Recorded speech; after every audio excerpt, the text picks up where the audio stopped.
we're working on. Okay, let's have a look at it here. I got your thing. So it says solve each equation algebraically. Mm-hmm.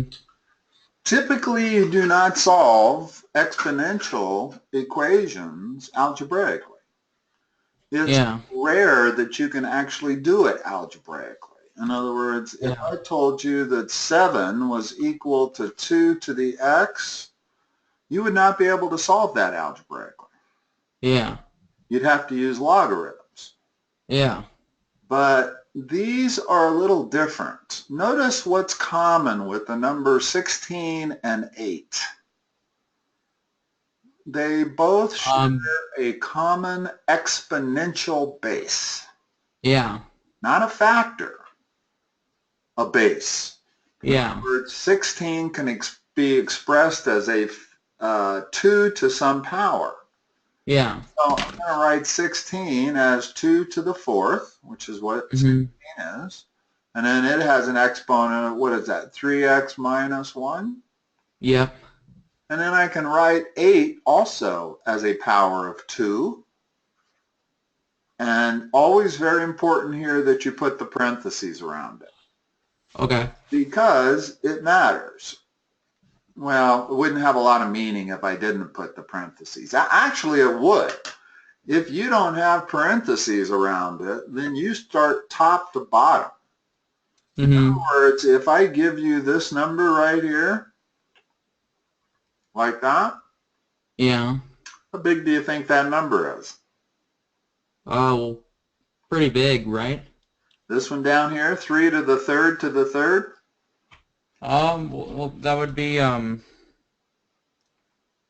It's not 27 cubed. oh 3 to the 27th power. In other words, that'd be that'd be a really big number. gigantic. 3 to the 27th power is like 20 gazillion. Yeah, yeah, it is. So there's a huge difference having the parentheses as opposed to not having the parentheses. In other Yeah. words, if I do this, then that's the same as 3 to the ninth, much, much Yeah. smaller number. So the parentheses definitely make a difference when you're using exponentials and extra exponentials. In fact, when they talk in mathematics about large numbers, this is the Mm-hmm. notation they use. In other words, they take the number 3 as opposed to 2, and they take it to multiple exponentials. And that's how you talk about really large numbers. Yeah. All right, so let's get back to our problem. What's the next step? What's the left side of the equation? Oh, like wouldn't you like multiply the Exactly. or or or Okay. like wouldn't you just have the wouldn't you Multiply just the have exponents. So it's yeah, yeah, you multiply the exponent. 2 to the what? 2 to the fourth Multiply times those two numbers. oh that would be 2 to the 12x minus 4. Correct. And what's the other side become? The other one would be 2 to the 15x. Correct. And now you can equate exponents. In other words, as long as the base is the same, now I can say this. Okay? Yeah. All right. Let's go to the next one. Let's not spend our time doing arithmetic. Let's Yeah. look at these. What does that say? Minus 2x? Yeah, that says yeah, it says yeah, minus 2x. Okay. And that's equal to 2 to the x plus 3. Yep. Again, 1/8 and 2 share a common exponential base. What is it? Yeah. Would it be um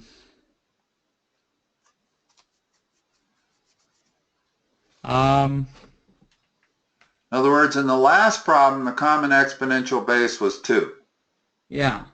Can I express, well, I can certainly express 2 to the 1 power. Can I express 1/8 in terms of 2? Would that be huh. Could you use yeah, I guess would you just use a base of 2? I can express 1/8 as 2 to the minus third power. Okay. Remember, negative exponents do not mean negative numbers. They always mean positive numbers.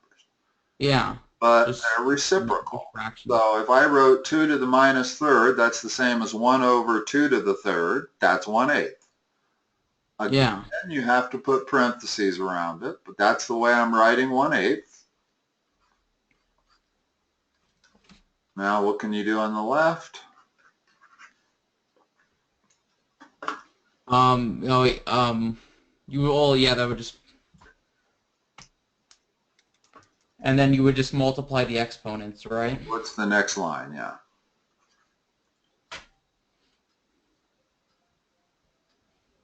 And it would be negative, or it would be positive 6x, right? Correct. And, excuse me. And again, I'm going to equate the exponents. Once I got the bases the same, now, you don't have any problem solving that, do you? No. All right. Let's go to the next one, because I can see we got a lot of stuff to cover and we only have a half hour. So Yeah. let's see if we can get through some of these. What's going to be the common base for number 6? Would that be 4? Okay, how can I write what they've got in parentheses there? How do I write the cube root of 4? Would that, like what another way of writing it would be 4 to the 1/3? That's what I'm looking for. Okay. Mm-hmm. All of that's to the 6x, is that correct? That's what I'm looking at? Yeah. 6x? Yeah. And how can I write 64 in terms of 4? Would it be 4 to the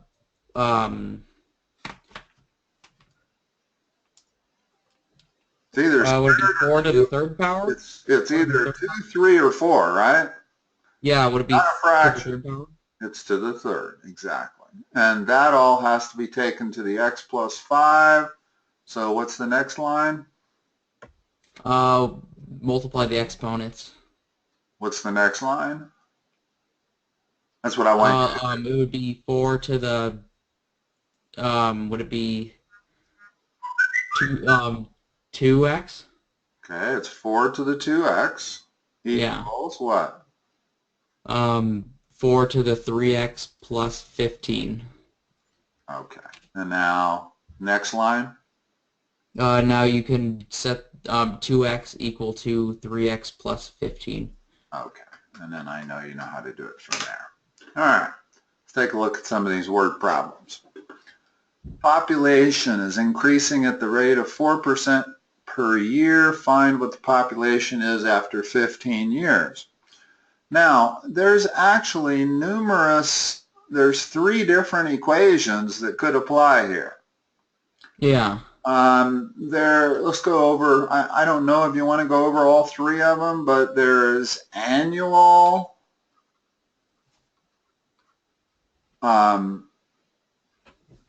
compounding, and that equation is the amount is going to be equal to the initial amount times 1 plus r to the t, where t is in years and r is the decimal of the rate you're earning. I think that was the one we used in class. Okay, good. I won't waste time going through the other 2. Although it is, they kind of made a mistake here by not saying what kind of rate. And typically, population does not grow at annual compounding. It grows at continuous compounding. Yeah. So there is another one where I call it PERT. The principal equals AE to the RT. If you have something that is continuously compounding, then that's the equation you use. Okay. Okay? And typically population does compound continuously, not annually. So that's the only reason I mention it is I want to make sure we're using the right one. If Yeah. you use this, what's the next line? Would it be would you have 470 well you'd have the population equals 475,000 and then you uh multiply 1 plus 0.04 and then What's T for part A? oh, would that be the 15? Yeah. And you can get that number out of your calculator. Yeah. In other words, change that to a 1.04, take it to the 15th power, multiply it by that, and you have your answer. Yeah. Okay. Now, in case they were talking about this other formula, it's e to the r times t. Yeah. That would give you a very similar number, but it would be a little bigger. Continuous compounding compounds all the time. It doesn't wait once a year to compound at that 4%. Yeah. And this is really more typical of populations. But if they haven't talked to you about the other two formulas, and there's also a formula for if you compound like monthly, then you're compounding 12 times a year, and that's divided by a k and multiplied by a k, where k is the number of times per year you compound. Yeah. So I'd be surprised if you don't get all three of those formulas, because in pre-calc you would. If you were in just algebra, I would expect you to only get the top formula. Yeah. But in pre-calc, I would think that if you haven't got it yet, you will be getting it. Yeah, yeah, I'm sure we'll be going over that more. Yeah, but here, let's, so our formula, just to review, was the population is equal to 475,000 times 1.04 to the t power, right? Yeah. Okay, so part B, when will the population be 600,000? How do I solve that? Um.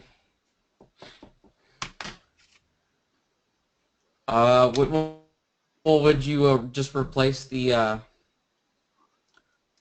would you sub the P in for 600,000? Like the the resulting population, would you sub that in for Yeah, six? do you have a standard? Do you call it A or do you call it P or what do you call it? Uh, yeah, I guess like yeah, I guess we could call it A. Okay, as all A means is the amount after some period of time Okay. equals the initial amount times all this stuff. Okay, so they're Okay. saying if they want to know when the amount will be 600,000, so I'm going to plug in that for A, and now I just have to solve for T. In other words, you can, if you set all of these questions upright, then you'll always only be solving for one variable. Now, Yeah. might not be absolutely obvious how to solve this, so let's go through solving this. How do I solve that? Well, I guess we'd like to start out. We'd divide the 600,000 or the 475,000 out, Divide right? 600 by 475. Do you have a calculator in front of you? Oh, yeah, I do. Okay, what number is that?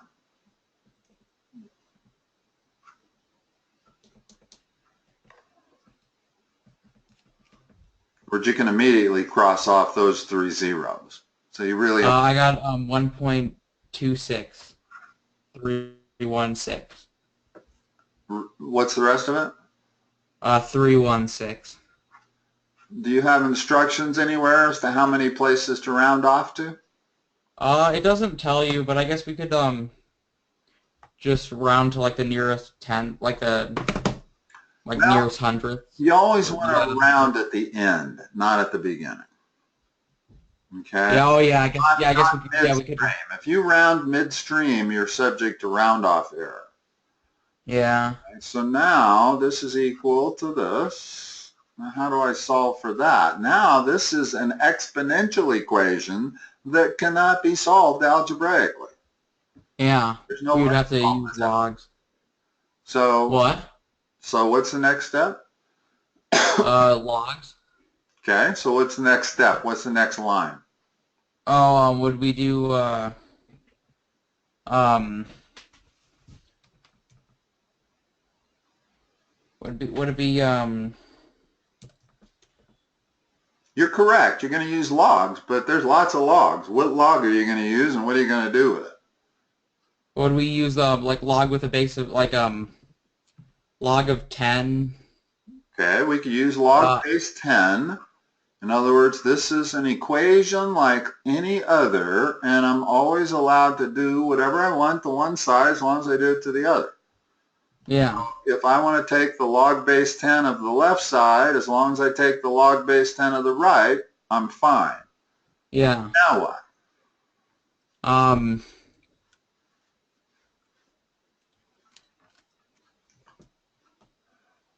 There's a particular rule for logs that's key here that allows you to do um all of these. That exponent can now be taken and placed in front on the algebra line. oh yeah. Okay? And that turns it into an algebraic equation. In other words, that t now goes here. Now I can solve for t algebraically. Okay? Okay, so So would we divide out the log of yeah, 1.04 then? yeah, exactly. In other words, that's the answer. Right there. Now, Okay. you can convert that to a number if you like, and it will convert to some number of years. And that's how long it would take 475,000 to reach 600,000 at 4% interest rate. Probably Okay. 2 or 3 years, but you'd come up with that. But all of these problems, whenever you see a problem, the variable is in the exponent, and you have to solve for the variable, know that you're going to use logs. It's the only way to do it. Yeah. Unless it's like the first three problems tonight, where you could actually do it algebraically by finding a common base. Yeah. These kind of problems you can't do that with. It's rare that you're going to have common bases. In other words, that very first problem we were looking at, make that 15 instead of 16, you cannot solve it algebraically. Yeah. You'd have to use logs. And you'd take the log of both sides, and then you'd move both exponents down onto the algebra line. Yeah. That's how you'd solve it if it wasn't a perfect power of 2. Okay, yeah, that makes sense. Okay, let's look at number 2. Okay. This is decay. The first one was growth. This is decay. When you're talking decay, R is negative. And once again, bacterial decay, or no, I'm sorry, number 2 is growth. It's bacterial growth. Number Yeah. 3 is carbon decay, or just Yeah. decay. And again, with either of these, the e to the RT is the equation that is actually used in real life. It's continuous compounding. Yeah. But if they haven't taught that to you yet, and they don't say which one they want you to use here, but you're pretty sure it's the one we've been using? Yeah, I'm pretty sure we have, from what I remember of the notes we took. It's just as easy to solve the other if you do know it's continuous. The thing is that they would have said continuous in number 1 if they'd have meant. Yeah.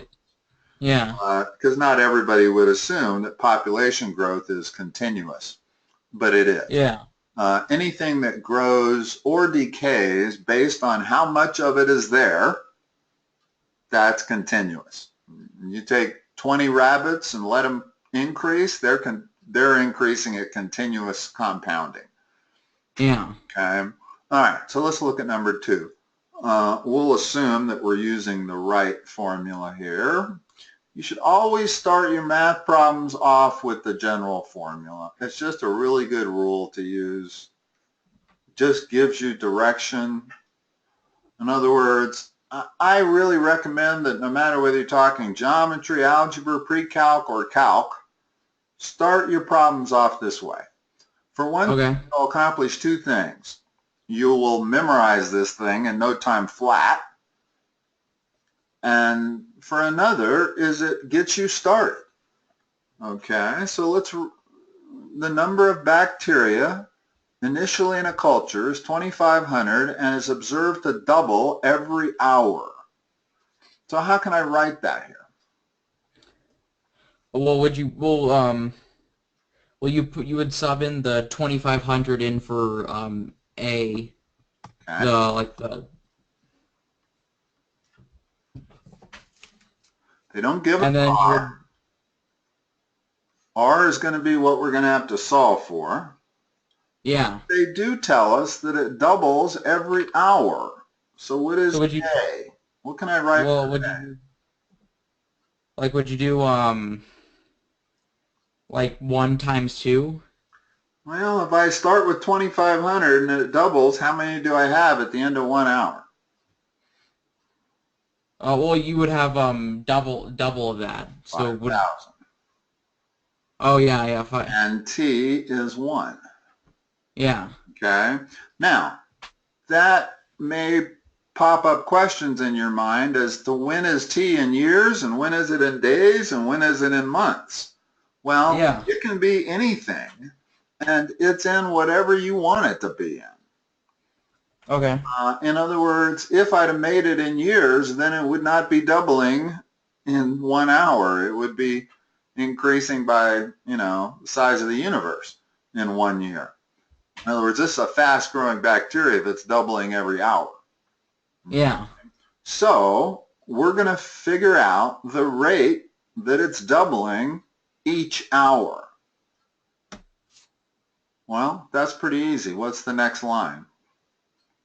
Well, you'd have to divide the 2,500, right? Okay. What's the next line?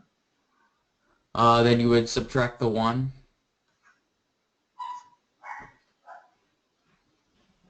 So what that means is an R of 1 means a return of 100%, right?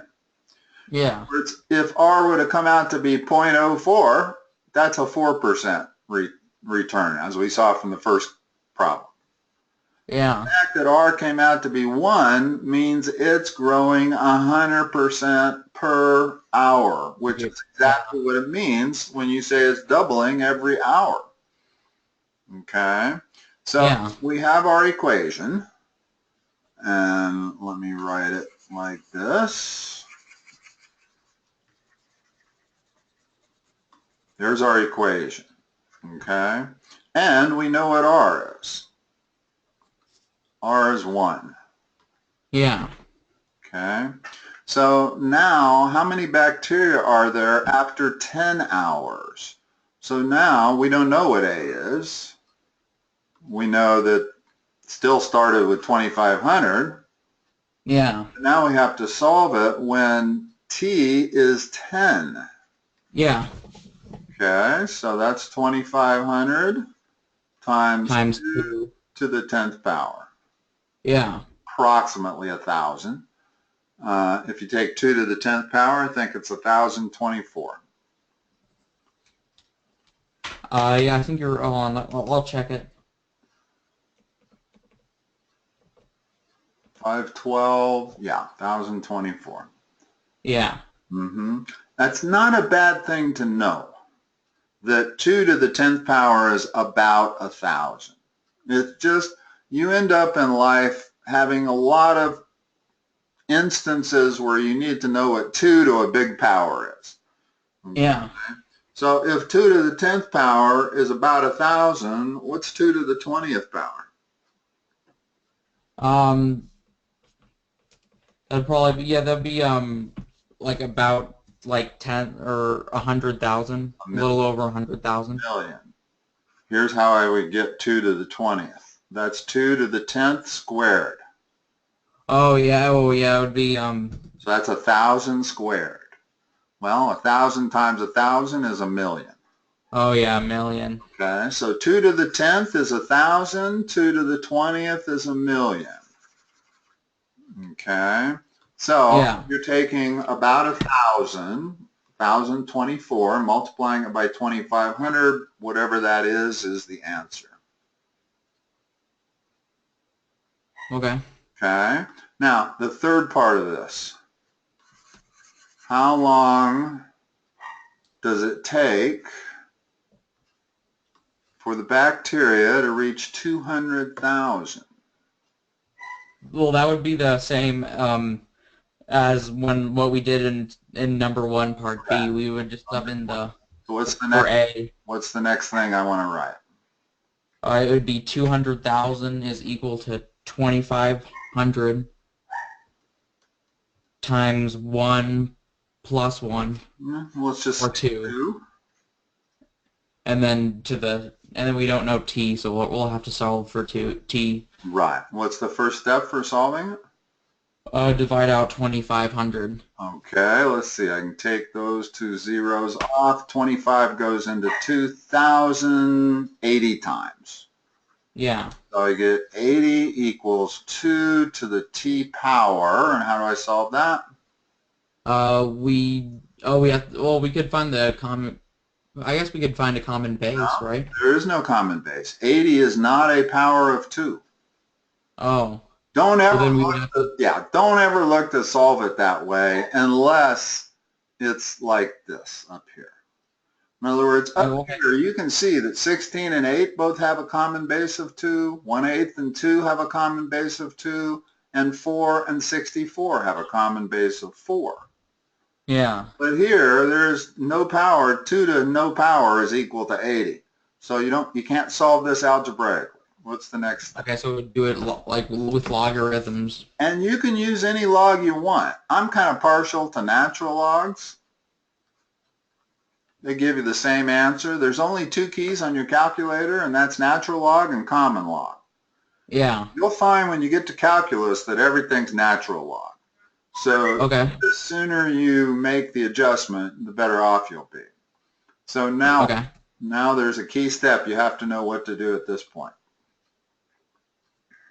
Well, we want the T that would move over, like to the front of Exactly. log. Now I got natural log of 80 equals Yeah. t times Yeah. natural log of 2. That's the key step, is to get that variable down onto the algebra line. Yeah. Now, these are just numbers. So I'm going to divide both sides by that, and that's what t is. And that is your answer. You don't really want to turn that into a number.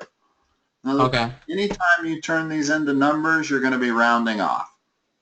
Okay. So if you wanted to give Albert Einstein your answer, you'd give it like this. This is exact. Natural log of 80 divided by natural log of 2. Okay. Or that's the same ratio, believe it or not, as common log of 80 divided by common log of 2. These log Okay. ratios are always the same regardless of which log you're using, as long as it's the same top and bottom. It wouldn't be the same if I said natural log divided by common log, but I can use either log function when I'm doing this. Okay. All right. Let's see. That's the end of the half hour. Okay. Just take a look at this last one, and maybe I can help you get it set up. Okay. Yeah, they give you the equation. Okay, so they tell you what all the key variables are. In other words, if it's 0.5, then I know r is minus 0.5, right? Because it's 1 plus Yeah. r goes inside there. And Yeah. to the t over n, where n is the half-life of the element. Half-life, this is radioactive decay, okay? So half-life means the amount of time it takes for 100 grams to become 50 grams, Yeah. or 1,000 grams to become 500 grams. In other words, whatever you start with, half of it's going to go away here. Yeah. Okay? So what is the significance of the 0.5 in the equation? Well, the significance of it is it meant R was 0.5, not because it's 0.5, but because in the parentheses it's 1 plus R. And if Yeah. it ended up being 0.5, then R is negative 0.5. Okay. Okay?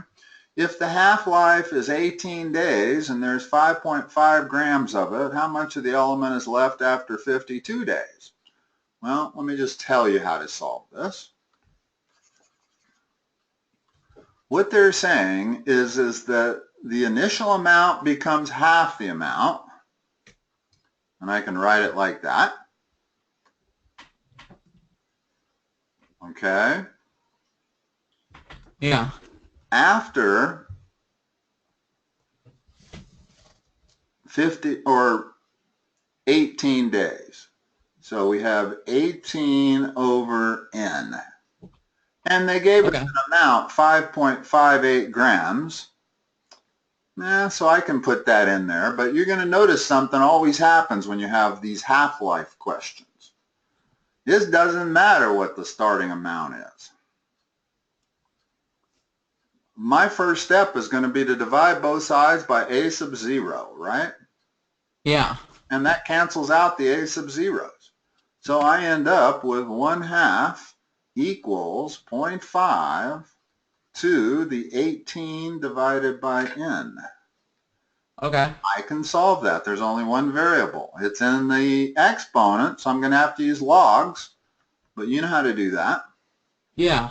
Now, notice there's no difference if I put the amount in. They said it was 5.58 grams, and they said that the half-life, well, it's significant to answer their question B, but you can't answer question B until you've solved for n. We don't know what the half-life is on this element. It just n is it, okay? Well, this is going to allow me to solve for n, okay? Then I'll have a new equation. I'll have A equals 5.58 times 0.5. How much of the element is left after 52 days? Well, the top is 52, and n we just solved for. So Okay. I know all that information. In other words, you don't even need to use logs to solve this one. But you Yeah. have to solve for n first.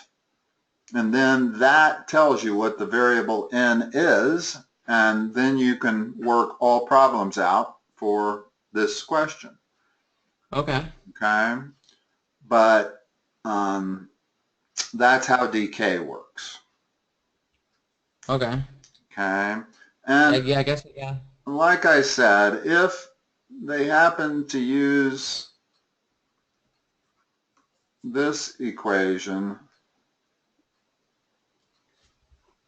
either e to the RT or e to the KT, that is the interest rate in decimal.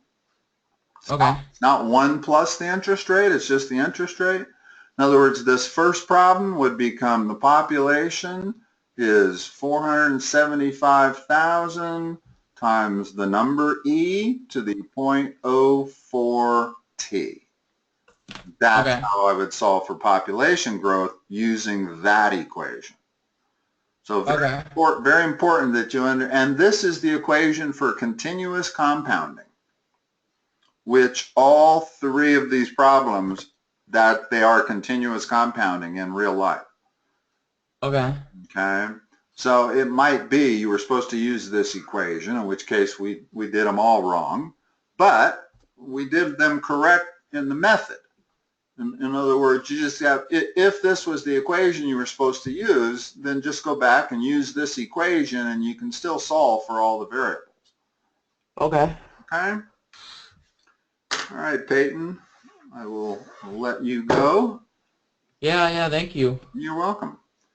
Yeah, anytime you have difficulties, feel free to schedule an online session. Yeah, yeah, I'll probably do more this week. Okay. Cause yeah, I was, yeah, because some of the stuff we're going over is I kind of only, tough. I only need like an hour notice online. In other words, as long as you give my scheduler online an hour ahead of time, you can schedule lessons. If you need it with less notice than Okay. that, call me up or text me. You're always welcome to text me and say, "Are you free right now? Can you do a half-hour session with me?" And if Okay. I don't have anybody scheduled, I'm happy to do one. So, Okay, sweet. Thank you. all right, Pete.